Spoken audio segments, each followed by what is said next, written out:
Hello everyone, welcome back.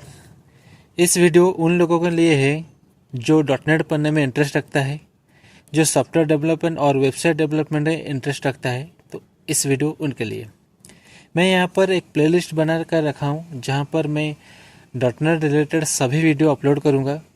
मैं कोशिश करूँगा कि डॉट नेट का एक सीरीज बनाकर यहाँ पर मैं सभी वीडियो अपलोड करूँगा।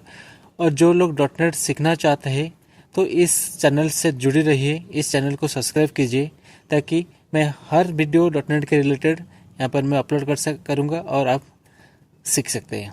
ठीक है, तो चलिए शुरू करते हैं इस वीडियो को। तो मेरा डॉट नेट पढ़ने से पहले मैं एक क्वेश्चन मैं पूछना चाहता हूँ कि why you will learn dot net. हम डॉट नेट क्यों पढ़ना चाहते हैं? देखिए, तो डॉट नेट पढ़ने में हमको ज़रूरत क्या है? तो main aim of learning dot net is to develop software और एप्लीकेशन। यानी कि हम डॉट नेट इसलिए पढ़ेंगे ताकि हम एक सॉफ्टवेयर और वेबसाइट और एनी एप्लीकेशन हम बना सकते हैं। ठीक है, तो ये सॉफ्टवेयर क्या होता है?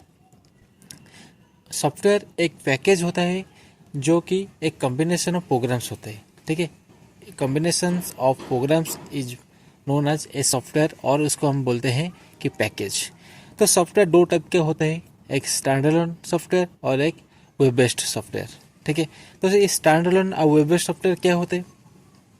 स्टैंडअलोन सॉफ्टवेयर वो होता है जो सॉफ्टवेयर एक कंप्यूटर सिस्टम में इंस्टॉल होता है और इसको चलाने के लिए कोई इंटरनेट कनेक्शन रिक्वायर्ड नहीं होता है।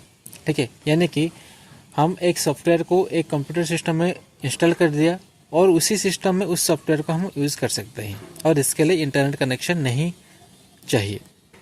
ठीक है, फॉर एग्जांपल हम दे सकते हैं कि MS Office, Word, Excel, PowerPoint या एडोब फोटोशॉप, ये सब एक एक स्टैंडअलोन एप्लीकेशन है क्योंकि उस सॉफ्टवेयर को हम लेकर हम हमारे कंप्यूटर में इंस्टॉल करते हैं और इसको चलाने के लिए हम कोई इंटरनेट कनेक्शन ज़रूरत नहीं पड़ता है। ठीक है, उसके बाद आता है web based application. Web based application क्या होता है? जो एप्लीकेशन और जो सॉफ्टवेयर इंटरनेट के जरिए हम चलाते हैं व यूज़ करते हैं, हम उसको बोलते हैं वेब बेस्ड एप्लीकेशन और वेब बेस्ड सॉफ्टवेयर। इनके लिए क्या चाहिए? नहीं, इनके लिए दो कंप्यूटर सिस्टम चाहिए, मतलब एक सर्वर चाहिए और एक क्लाइंट चाहिए। ठीक है, वो सॉफ्टवेयर जो वेब एप्लीकेशन के लिए बना है तो उस सॉफ्टवेयर को हम सर्वर में इंस्टॉल करते हैं। सर्वर भी एक कंप्यूटर सिस्टम होता है, तो सर्वर कंप्यूटर सिस्टम में हम उस एप्लीकेशन को इंस्टॉल करते हैं और उसको हम बोलते हैं होस्टिंग करते हैं। ठीक है, उसके बाद इंटरनेट कनेक्शन के जरिए हम क्लाइंट सिस्टम में उस सॉफ्टवेयर को हम यूज़ कर सकते हैं। कहीं भी कहाँ पर भी बैठकर भी हम उस सॉफ्टवेयर को यूज़ कर सकते हैं। ठीक है, तो ये उसको हम बोलते हैं वेब बेस्ड एप्लीकेशन सॉफ्टवेयर।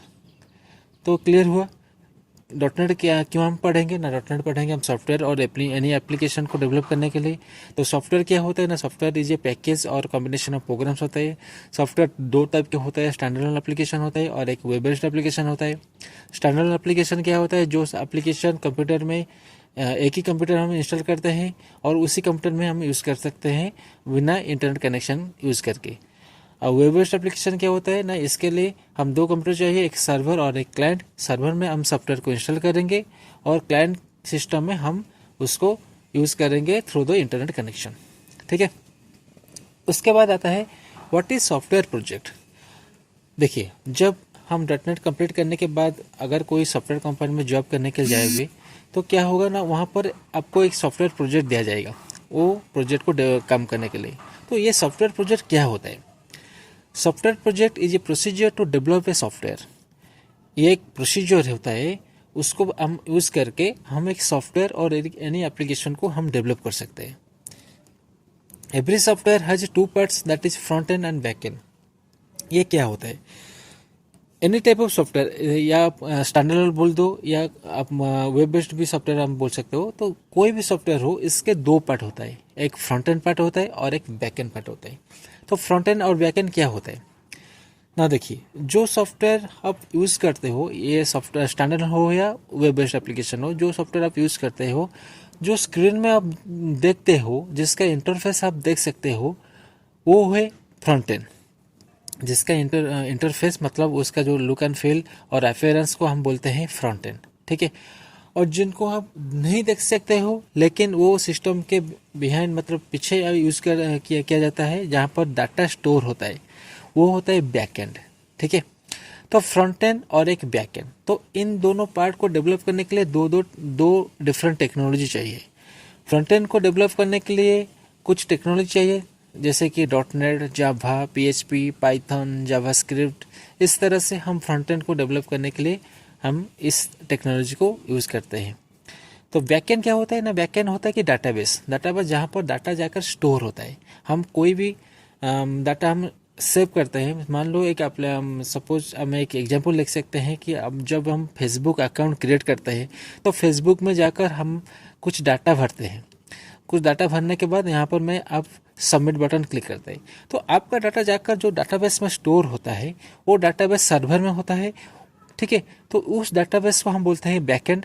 और जो फ्रंट एंड जो आप देख रहे हो, जो स्क्रीन में फेसबुक का स्क्रीन आप देख रहे हो, उसको हम बोलते हैं फ्रंट एंड। ठीक है, तो फ्रंट एंड में हम डाटा एंट्री करते हो, सबमिट करने के बाद वो डाटा जाकर बैकएंड में और डाटाबेस में जाकर स्टोर हो जाता है। ठीक है, वो जो बैकएंड और डाटाबेस को बनाने के लिए हम वेरियस डाटाबेस भी यूज़ कर सकते हैं, जैसे कि SQL server, MySQL, Oracle, etcetera. ठीक है, तो मैं यहाँ पर जो .NET पढ़ाऊँगा, हम यहाँ पर फ्रंट एंड क्या होगा ना .NET, और बैक एंड होगा हमारा एसक्यूएल सर्वर। ठीक है, दोनों माइक्रोसॉफ्ट का प्रोडक्ट है।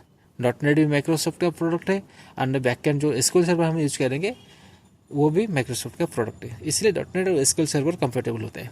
ठीक है, हम .NET के साथ माईएसक्यूएल भी यूज़ कर सकते हैं, ओरेकल भी यूज़ कर सकते हैं, लेकिन एसक्यूएल सर्वर बहुत कंफर्टेबल होता है .NET के साथ।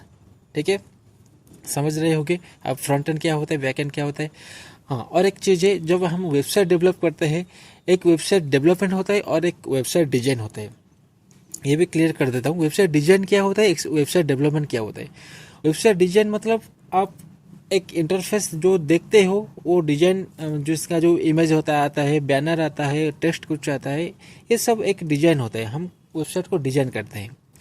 अगर वो और उसको हम बोलते हैं कि स्टैटिक वेबसाइट मतलब ओनली डिजाइन इंटरफेस होता है। ठीक है, अगर वेबसाइट में कुछ फंक्शनलिटी में ऐड कर दूँ, सपोज मैं क्या करूँ ना, एक वेबसाइट में एक फॉर्म बना लूँ, रजिस्ट्रेशन फॉर्म, वहाँ पर आप जाकर आपका डाटा एंट्री करोगे, उसके बाद सबमिट करोगे, तो यहाँ पर एक फंक्शनलिटी में ऐड कर दिया क्या ना, एक स्टूडेंट आकर, जो भी स्टूडेंट होता है जो आकर वो वेबसाइट को ओपन करेगा, जहाँ रजिस्ट्रेशन फॉर्म में जाएगा, उसका डाटा एंट्री करेगा, वहाँ पर सबमिट क्लिक करेगा, तो डाटा जाकर क्या होगा ना, बैकएंड और डाटाबेस में स्टोर हो जाएगा।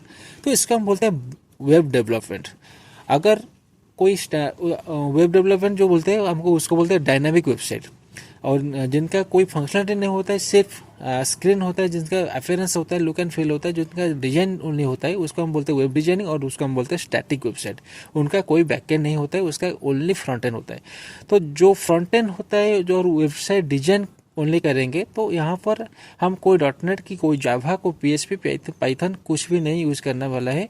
हम यूज़ करेंगे only HTML, CSS and JavaScript, बस HTML, CSS एंड जावास्क्रिप्ट। इसके बारे में हम डिटेल्स बात करेंगे जब हम पढ़ेंगे आगे तक, हम अगला वीडियो में हम पढ़ेंगे, जब हम वेबसाइट डेवलपमेंट कैसे होता है, क्या होता है, तो इस बारे में हम पढ़ेंगे। तो वहाँ पर डिटेल्स हम HTML क्या होता है, CSS क्या होता है, जावास्क्रिप्ट क्या होता है, तो हम डिटेल में बात करेंगे। ठीक है, उसके बाद आता है कि व्हाट इज .NET। अभी हम क्वेश्चन आता है कि .NET क्या है। सभी का माइंड में एक रॉन्ग कॉन्सेप्ट होता है कि .NET एक प्रोग्रामिंग लैंग्वेज है। मैं यहाँ पर एक क्लियर कर देता हूँ कि .NET is not a programming language, .NET is a framework. Framework एक प्लेटफॉर्म होता है जहाँ पर मल्टीपल प्रोग्रामिंग लैंग्वेज इंटीग्रेटेड होकर रहता है। मैं एक एग्जाम्पल दे देता हूँ। सपोज एक रेलवे प्लेटफॉर्म होता है, तो रेलवे प्लेटफॉर्म में रेलवे ट्रैक होता है। ठीक है, रेलवे ट्रैक को इस तरह से बनाते हैं ताकि हर तरह का ट्रेन वहाँ पर जा सके। एक पैसेंजर ट्रेन भी जा सके, एक गुड्स ट्रेन भी जा सके, और एक एनी टाइप ऑफ एक्सप्रेस भी जा सके, एनी टाइप ऑफ ट्रेन उस ट्रैक में जा सके।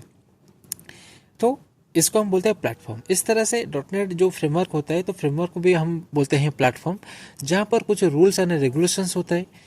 इस फ्रेमवर्क में मल्टीपल प्रोग्रामिंग लैंग्वेजेस को इंटीग्रेट किया जाता है। जो लैंग्वेज को इंटीग्रेट किया जाता है, उस सारे के सारे लैंग्वेज फ्रेमवर्क में जो रूल्स और रेगुलेशंस बनाते हैं, तो उस रूल्स एंड रेगुलेशंस को वो फॉलो करता है। जो लैंग्वेज उस रूल्स को फॉलो नहीं करता है तो उस लैंग्वेज को फ्रेमवर्क में इंटीग्रेट नहीं किया जाता है। जो सारे लैंग्वेज उस रूल्स को फॉलो करता है तो उस सारे लैंग्वेज को वहाँ पर इंटीग्रेट किया जाता है। ठीक है, तो यहाँ पर क्या कंसेप्ट हुआ तो डॉट नेट में कोई स्पेसिफिकली लैंग्वेज नहीं होता है, हम बहुत सारे लैंग्वेज होता है, बहुत सारे लैंग्वेज यूज़ करके हम एप्लीकेशन डेवलप कर सकते हैं इस डॉट नेट फ्रेमवर्क को यूज़ करके। ठीक है, तो इसके लिए एक क्लास लाइब्रेरी हो। अभी तक तो फिलहाल 62+ लैंग्वेज इंटीग्रेट हो चुका है डॉट नेट फ्रेमवर्क में। तो जो जितने सारे लैंग्वेज होते हैं उन सारे के सारे लैंग्वेज के लिए एक कॉमन क्लास लाइब्रेरी होता है जिसको हम बोलते हैं फ्रेमवर्क क्लास लाइब्रेरी। और उस डॉट नेट में फ्रेमवर्क में जो लैंग्वेज यूज़ करके हम प्रोग्राम बनाते हैं, प्रोग्राम लिखते हैं, उसको एग्जीक्यूट करने के लिए एक एनवायरनमेंट होता है जिसको हम बोलते हैं CLR common language run time. FCL जो क्लास लाइब्रेरी CLR क्या होता है मैं अगले वीडियो में बात करूंगा। तो आज इतना ही, मैं यहाँ पर एक क्लियर कर देता हूँ कि dot net is not a programming language, dot net is a framework. Framework क्या होता है ना, framework is a platform in which various type of programming languages are integrated and they have to follow all the rules and regulations that are defined in the framework। ठीक है, तो आज इस video में इतना ही। अगले वीडियो में हम बात करेंगे कि डॉट नेट फ्रेमवर्क में क्या क्या कंपोनेंट्स होते हैं, उसके बारे में हम डिटेल्स में बात करेंगे। ठीक है, I hope you understand. Thanks for watching. अगर वीडियो आपको पसंद आई तो लाइक शेयर ज़रूर करना और चैनल को सब्सक्राइब करना मत भूलना। Thank you so much.